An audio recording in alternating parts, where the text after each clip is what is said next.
Hello, everyone, and welcome to a very special artist interview here on Tales from the Wandering Scribe. I'm your host, Gabriel Garcia. Many of you know me as the Wandering Scribe and the Wandering Quill. And joining us today on the show is a guest making their official debut here on the channel. Now, through her independent studio practice, my guest creates artwork at the intersection of reflection, collective memory, and visual expression. Her work, spanning digital media, photography, and acrylics, invite viewers to pause and question the narratives before them, interpreting each piece through the lens of their own perspective. Blending dark surrealism with abstract expressionism, her work bridges social, cultural, and historical themes, illuminating beauty within narratives that are often overlooked. A Rhode Island based artist and the creator of Starina Art, she holds a BA in art and an MBA. She brings a multidisciplinary approach to her creative practice, blending technical skill with a professional focus on collaborative engagement, stewardship, and cultural awareness. While her current work centers on historical landscapes and social practices, her roots in the New England creative scene dates back to 2008, when she first launched Starina Arts to support the region's independent music community. After a decade-long hiatus, she rekindled her studio practice in 2023, integrating a focus on collective memory and the atmospheric beauty of heritage sites into her evolving visual narrative. So, without further ado, let's give a huge round of applause to our guest today, artist Veronica McLaren. Veronica, welcome to the show. Thank you for having me. It's a pleasure to be here. Awesome, Veronica. I am so excited to have you here on the show. I've had a chance to look at your LinkedIn and Instagram, and I am just absolutely blown away. And I'm, again, so excited to have you here on the show. Thank you. That means a lot. Absolutely. Absolutely. So, I guess that's sort of like a icebreaker for this interview. What has probably been your favorite pieces of art that you've worked on that has really stuck with you in recent years? So you actually mentioned this in your intro, really talking about my work with social and cultural practices. There is a phenomenon here in New England called the New England vampire panic. And I'm not sure if you've heard of that, but there was back in the late 18th and early 19th centuries, there were rural communities that kind of dug up deceased friends and family, thinking that they were vampires essentially, and I'm really kind of ad-libbing here. But the deceased persons actually suffered from tuberculosis. And I had a series that actually kind of explored those social and cultural practices surrounding the New England vampire panic. So I would say that would be my favorite so far. Nice. Very, very nice, Veronica. Thank you for Thank sharing that. you. You're welcome. I don't think I've ever heard of that, so I'll definitely have to look into it. Again, thank you for that. No So, problem. And I would say to kind of start your search, look up the name Mercy Brown in Exeter, Rhode Island. That would probably be a great place to start. will do. Thank you for that. I really appreciate Mhm. it. So, now I guess sort of diving deep into your background as an artist, Mhm. let's sort of start at the very, very beginning. What really inspired you to pursue the creative arts as not just an outlet for your creativity, but to build a brand around it? What was that aha moment?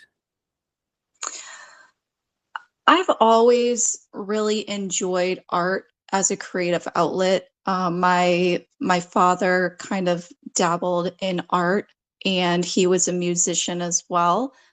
So art was really encouraged in my household. And when I went through school, that was really what I wanted to do as a profession. And it really didn't work out that way. I ended up going a totally different career path. So hence the pause in my creative pursuits. Um, there were a lot of changes in my professional career, just different role changes and things like that. But I had a discussion with a close family friend who is also an artist, and she really kind of inspired me to get back into art. And she actually sells her art as a little side business, and she's a wonderful artist, much better than I am, I will say. Um, so that kind of really started my whole journey into the Starina's art brand. It was more just, kind of selling my art online. But then as I started kind of building the brand and really researching what to do, because I had no idea of what to do, it really just expanded from there. Getting my art in online exhibitions, interviews, things of that nature. So it really just exploded from there, just from that one discussion with a close family friend. Awesome. Well, that's incredible, Veronica. Thank you for sharing that. Thank you. You're welcome. So, once you got into art and expanded into other avenues, such as in your bio, digital art, acrylics, and photography, what was the need or desire you wanted your artwork to satisfy for your viewers as well as your followers? I think my artwork does satisfy my viewers' need for reflection and solitude. Um, my body of work is kind of vast and different depending on the medium, I will say. But I will say that my artwork is kind of rooted in something transformative or something to contemplate on. So I do, and I think you hit this in your introduction as well. I do want a viewer to be able to look at a piece of work and be able to just pause and reflect no matter what the subject matter is. And I don't want there to be any preconceived notions as to what the art is, but just really kind of look at it and just come up with whatever feelings or emotions that organically come to them. Nice. And would you ultimately say that that is, in a way, the promise you're making to your audience through your creative narratives is that when you create an art piece, there's no like hidden thing behind it. You want your viewers to experience the emotion and reaction that is expected of the piece. Absolutely. So when I come up with a piece, I obviously have my own thoughts and feelings behind it, but I don't want to project that onto the viewer. I want someone to go into it blindly. And I had this discussion with that close family friend that I mentioned earlier, where I previewed a piece of work to them, and they had a totally different perspective of what the piece was. And it was really interesting to hear what their idea of this work was. And that's essentially what that's the promise I'm making, is just to really share my art with them and to garner some sort of emotion. It doesn't matter what the emotion is, but that's really what art is sharing emotion. I don't want to push a particular emotion, because that's not what the aim of it is. It's just to evoke emotion in you. Nice. Very well said, Veronica. Very well Thank you. said. And going back to the emotions that you were talking about before, ultimately, what emotions or experiences do you hope your viewers will feel engaging with your art? And as a bonus question, has there ever been a moment where one of your followers has reached out to you personally to share their comment or feedback on a particular piece? So regarding the first question about emotions or experiences, I think I mentioned this in an earlier answer, where I don't want anyone to view my art with any sort of preconceived notions. I want there to be an authentic experience where if you look at my art for the first time, it doesn't matter what the emotion is, whether it's sadness or confusion or happiness. I want that authentic emotion to come out and be experienced. And that's okay by me, because that's really the purpose of art, right? And in regards to feedback or reviews that I've received, it's run the gamut, where you said in your intro that you were blown away by some of the art, which is great, and others have seen it and they were like, oh, okay. um, in regards to, let's say, my cemetery photography, some people kind of scratch their head like, why are you taking pictures of cemeteries? Like, isn't that's odd? And with my abstract artwork, some people, they say, well, that's nice, it's well done, but they don't understand the subject matter unless I explain what it is. So it really varies from person to person. So it really it changes. Yes, very, very true. And this is actually kind of in the same realm of this. I actually have a fan question that one of my Yeah. viewers wanted to ask you, Veronica. And I think it's a really special one, and it's a very reflective one. And this viewer would like to know, at what point in your journey and in your career did you feel confident in yourself to say that you are an artist, as opposed to saying you are a person who dabbles in art? And context for this question, I've asked something similar to authors before, Mhm. because it is a very, powerful question to ask ourselves, because we are allowing the outside world and sometimes our own inner world a facet of who we are that we would like to keep secret and hidden. But when we do open ourselves up, we are hesitant. And to be an independent creative, building our brand, building who we are, and showcasing that to the world, especially in the digital age, as we'll talk about later, it's not easy and can definitely heighten our imposter syndrome and what I like to Mhm. call the artist's block, where there are so many things out there.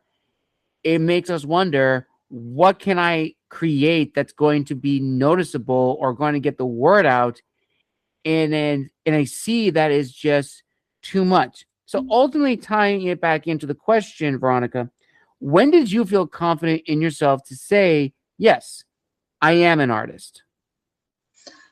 That's a really great question. And I will preface this by saying that I still have moments where I do have imposter syndrome and I doubt myself all the time. But when I restarted Starina's art in 2023, I I did not I was calling myself a part-time artist, because that was essentially what I was doing. I was doing this on the side. I was just going to just do some work maybe on the weekends and just post the art, and that was it. But as soon as this started expanding and I was getting interviews and features, and folks were reaching out to me and asking for advice on social media and I was sharing my experiences with others, and that confidence just grew with my experience just felt validated, and I felt like my experience in the art world was validated and I could share it instead of, oh, well, I just fill in coloring books on the weekends. Like, I'm actually doing something and contributing something that could be shared with others. I feel that that makes me an artist. Now, that doesn't mean that others' experiences are the same. Somebody could see themselves as an artist and have a completely different experience than me, and that's totally fine. But me, in my personal experience, that's when I felt like an artist. Nice. And kind of going back again to viewers and reviewers, I did want to hear your thoughts on artistic intentions and validation. And I was wondering if you can dive a little bit more deeper on the connection between those two as an artist. So my original intention as an artist was just to get my art seen. I had no other intention other than that. As my I guess brand grew, so did my audience, and obviously so did the brand. And I think when it comes from expansion, how many people see you grows. And I think when my view of myself as an artist changed when I said that, when others came to me and actually, I guess, have seen me as an artist and asked for opinions and things like that. And that's when I said, well, I guess, like, I see myself as an artist because others are coming to me for advice and validation and things like that. My original intention is still to get my art out there and be seen. I think that's still like the base of it, right?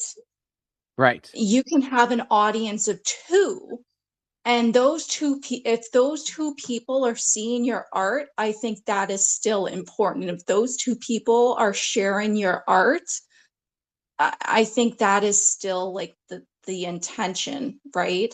My intention isn't to like make money or anything like that. I just want my art out there and for people to see it and experience it and all that comes with that. So Good, Veronica. You're perfectly good. And it actually kind of goes into the next set of questions, which I'm very keen to hear your insight on. And it is mhm, about, how you developed your voice as an artist. Now, you mentioned in your interview that you were inspired by so many different styles of artwork, from mhm, surrealism and going to Art Deco, abstract mhm, expressionism, as well as German expressionist films. So I'm just mhm. very curious, how do these different perspectives and avenues help you create your voice as an artist to help create Starina arts and showcase your style of visual storytelling? And from that point, what has disciplined you to keeping motivated in an industry that has been shifting away from the traditional arts to more mass-produced creativity such as AI art.